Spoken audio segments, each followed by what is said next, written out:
Simone from the Lawyers for Civil Rights for joining me here this afternoon. I am so appreciative of what they and their teams do each and every day to defend our Constitution.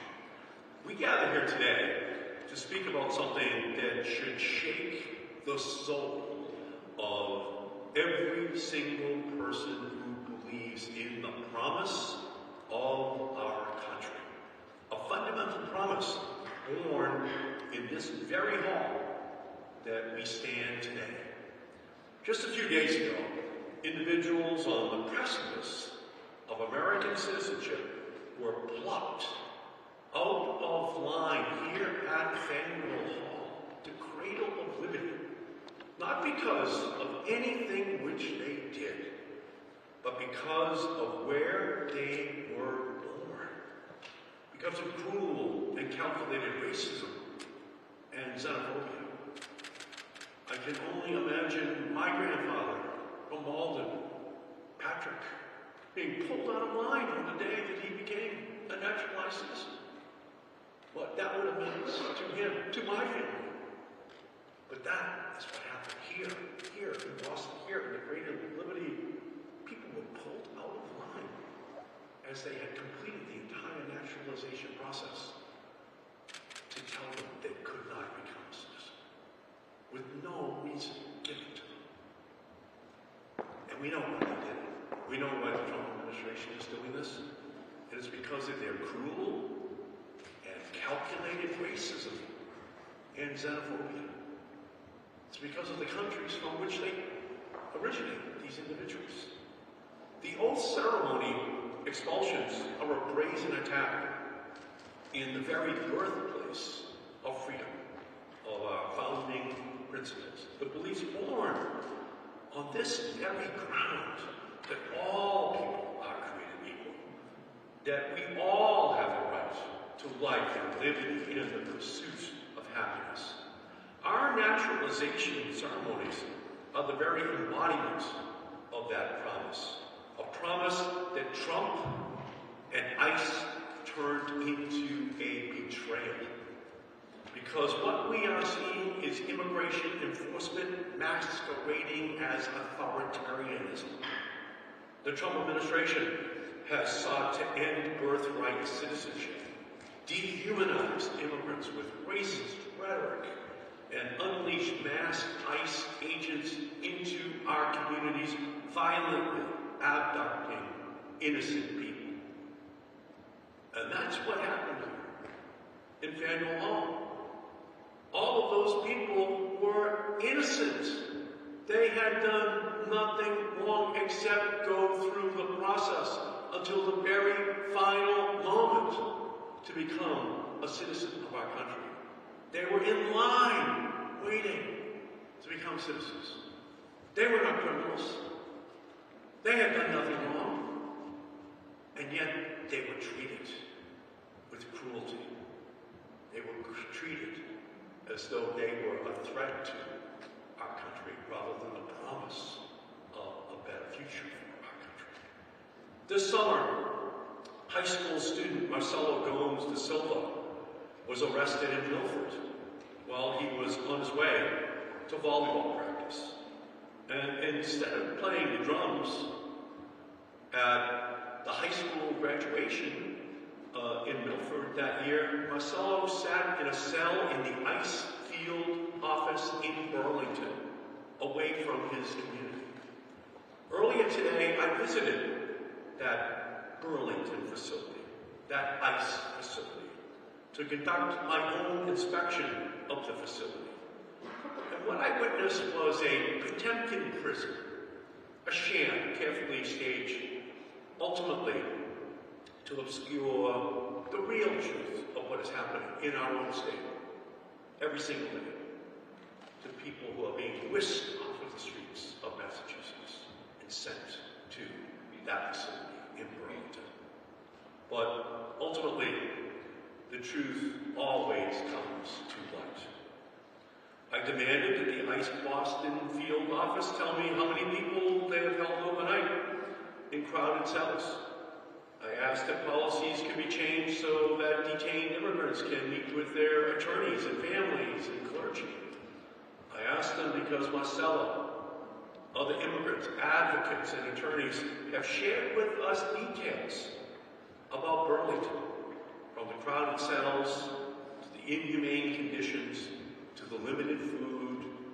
And I've heard stories of detainees who lose track of all time, unsure of how long they're locked up or where they will be taken next. This is a bleak, frigid facility where no one deserves to be held. Detainees deserve dignity, and the public deserves the truth. And I will continue to demand both, because we will not accept lives when families are being separated, when lives hang in the balance, when the soul of our country, the soul of our state is at stake. Our immigrant community is suffering. ICE agents have raided workplaces where people are trying to make a living. They've smashed car windows to forcibly detain immigrants here in Massachusetts. They've abducted parents dropping their kids off at schools here in Massachusetts. And just recently, a man suffered a seizure at the hands of ICE agents in Fitchburg as he clung to his wife and young child. It is the stuff of dictatorships. It is the stuff of authoritarianism. And we must fight it every single day. The same fight began right here in Faneuil Hall 250 years ago. The fight to protect the rights of everyone. Workers are afraid to show up at their jobs. Patients are afraid to seek medical care. Parents are afraid to send their children to school. Enrollment in Framingham public schools has fallen by 600 students compared to 1 year ago, because families are afraid. ICE agents are operating without transparency and accountability. They are conducting arrests in plain clothes, shielding their faces, and failing to properly identify themselves. We need a federal ban on ICE agents wearing masks. The Boston police don't wear masks. The state police do not wear masks. ICE agents should not be allowed to wear masks. They should have to identify themselves. We need a ban on all federal law enforcement agents so that they all have to identify themselves. They should not be allowed to wear masks in their duties. We must put a ban on the wearing of masks by ICE agents. I pressed the field office leadership on ICE's aggressive tactics, its brutal drag-down approach to enforcement, and the lack of transparency and accountability that we are seeing. And I am going to continue to demand answers from them and hold ICE accountable for their actions, both here and across our nation. I know I won't be alone. There are countless community members who are standing up and saying no more. I met with many of them recently outside of the Burlington facility on the day before Thanksgiving. They keep vigil for all those being detained inside. I look at St. Susanna Parish in Dedham, bravely speaking truth to power with its nativity scene. They are just one of hundreds of communities that can also lay claim to the terrible sign, ICE was here. It's those types of civil actions that are our moral responsibility in times like this. And I stand with them all, because in every instance, they are standing up for who we are, what was born here 250 years ago, where the No Kings movement was born. And that No Kings movement continues today. But instead of being King George, it's now King Donald, but seeking to engage in the same type of activities that completely and totally deprive people of their constitutional rights. the due process to which they are entitled. So it's these types of civil actions that are our moral responsibility. The United States is a nation built on the dream of immigrant families who came here looking to build a better life. People have a right to live with dignity and to seek asylum and a better life for their children. Our immigrant neighbors deserve to live safely. They deserve to live without a threat of daily intimidation. It's also a nation built on due process and the rule of law, both of which President Trump is tearing to shreds, and we must stop him. It began here in Boston 250 years ago, and it starts here again in Boston in 250 years later against the new would-be king, new would-be dictator, would-be authoritarian, stripping people of their rights. In the face of this cruelty, in the face of this illegality, we must unite against this hate, raise our voices, fight for our shared humanity. My job is to shine a light and hold wrongdoers accountable.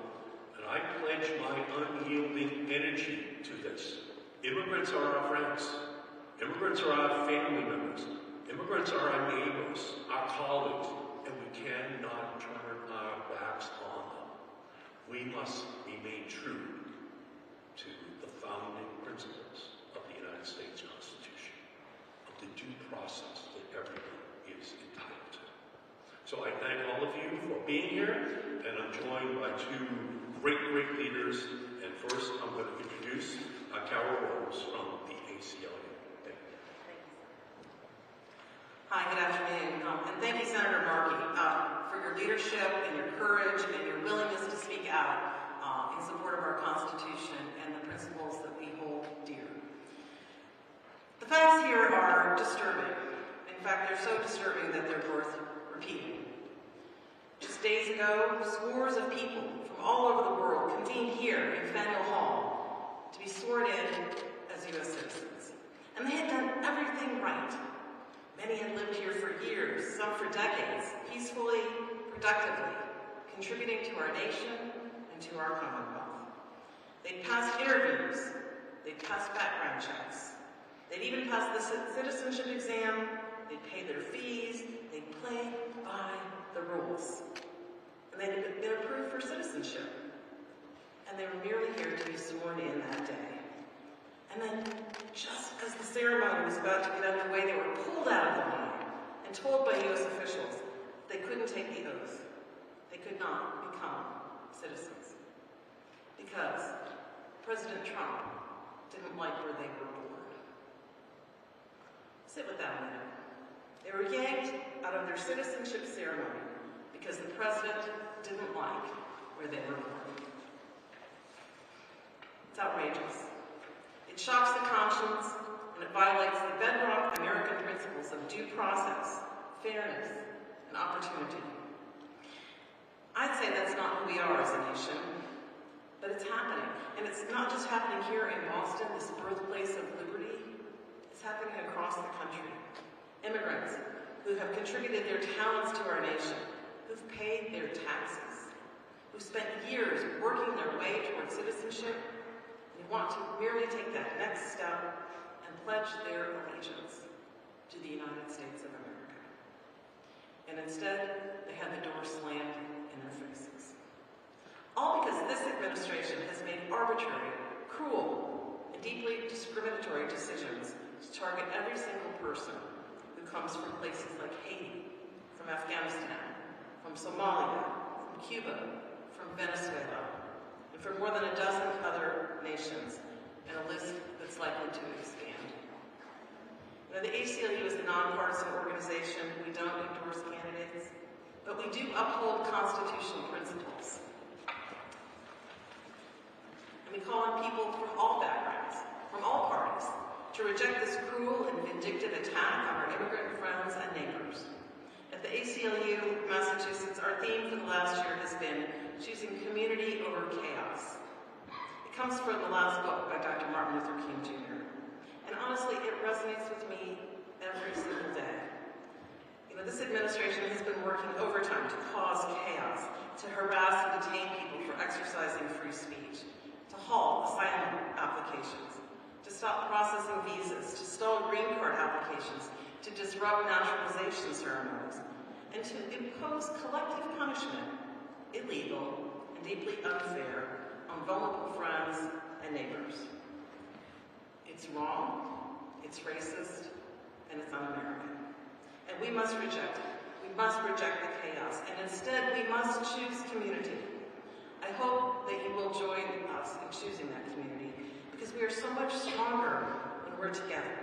We're so much stronger when we act in community, and we choose we the people, and we choose unity over cruelty, and we choose community.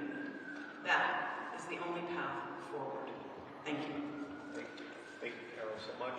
And next we're going to hear from Brooke Simone for Lawyers for Civil Rights. Thank you and good afternoon. I'm Brooke Simone and I'm an attorney with Lawyers for Civil Rights. Our organization provides free legal support to low-income individuals and fights every day to protect the civil rights of immigrants across the Commonwealth. I want to thank Senator Markey for his leadership and for inviting us to join him in condemning the violence and injustice happening across Massachusetts at the hands of ICE officers. The trauma that ICE is inflicting on our immigrant neighbors is immoral. It is illegal. Their unprecedented disregard for due process and the rule of law cannot stand. ICE is brazenly using unnecessary force.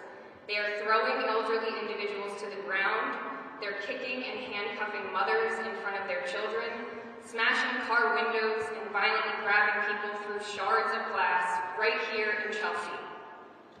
These violent and indiscriminate tactics are proliferating and becoming increasingly more visible.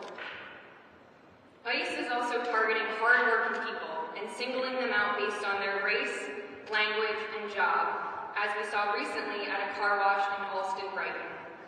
They are willfully and recklessly tearing families apart, often targeting children, as we saw with a 13-year-old child in Everett who ended up in ICE custody.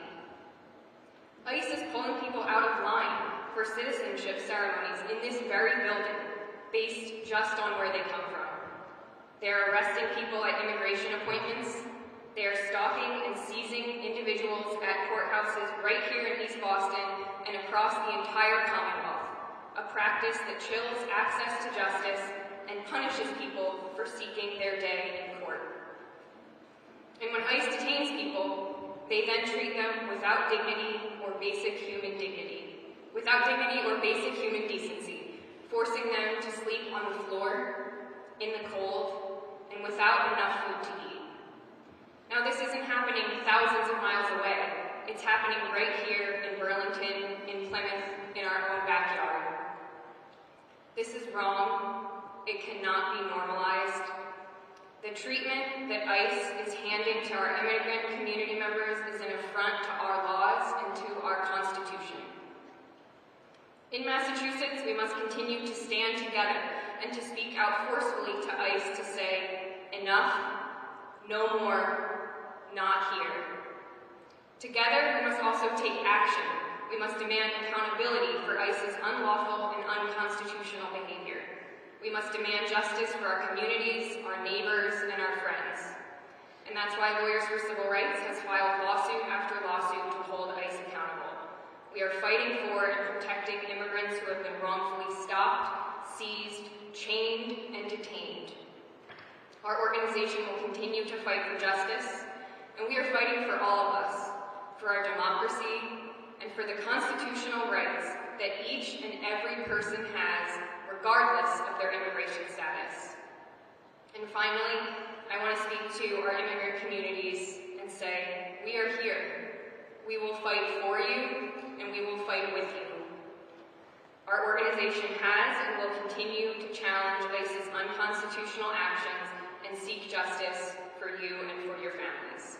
Thank you. Thank you so much. Thank you, Brooke. And it was right across the street after the Boston Massacre that John Adams, our greatest Massachusetts patriot, said, I will be the lawyer for the British soldiers.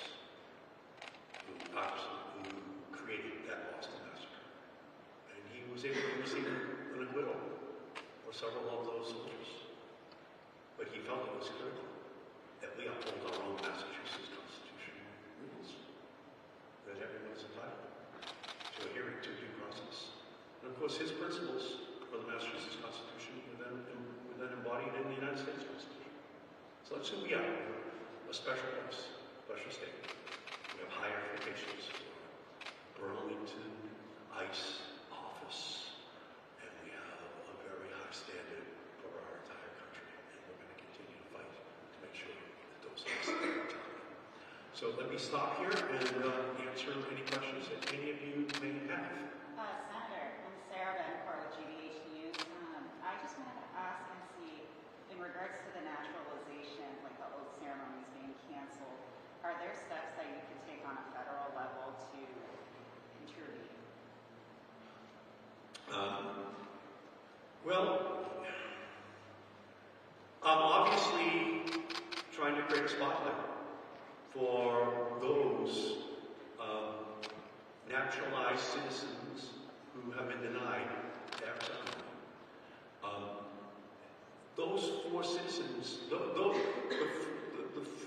four candidates for naturalization that were denied here in Faneuil Hall are representative of hundreds and potentially thousands of others who are going to be denied their opportunity to become naturalized citizens.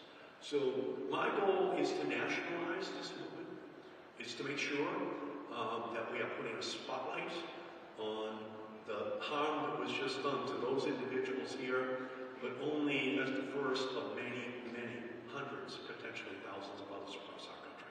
So that is what I am going to try to do, to lead a movement that says that that is wrong, and it's not just one state, it's not just Massachusetts, it's not just Faneuil Hall.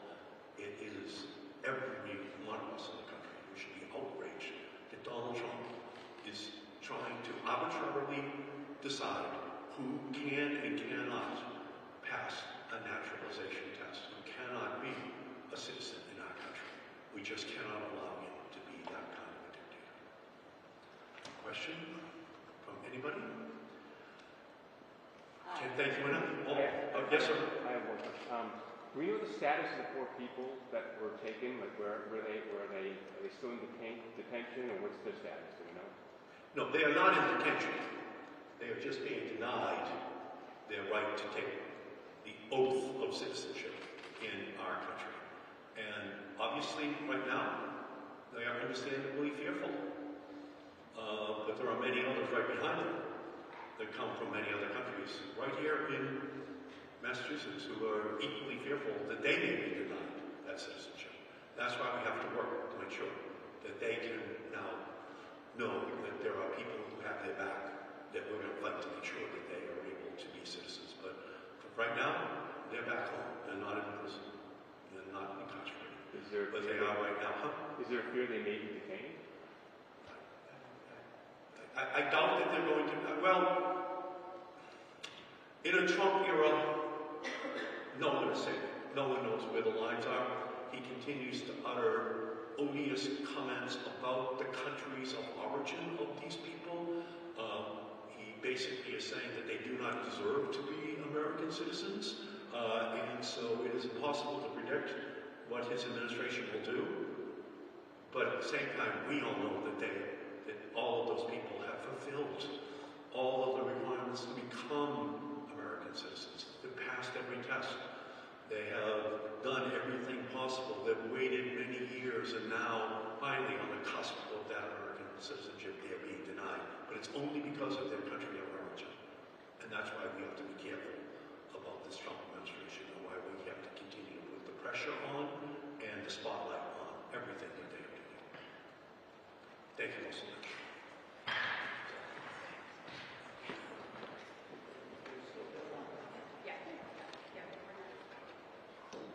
It's not automatic. But it should automatic. It'll be the same as the next one, but same thing. Just honestly faster. Thank you.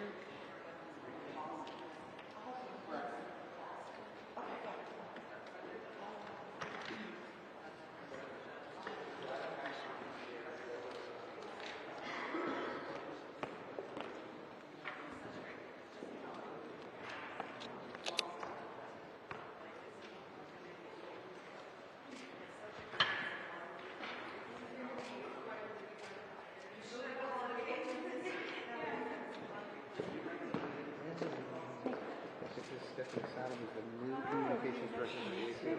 Yeah.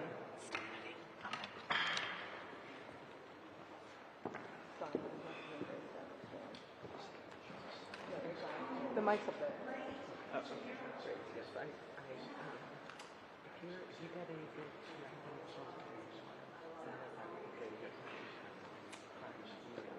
Thank you so much.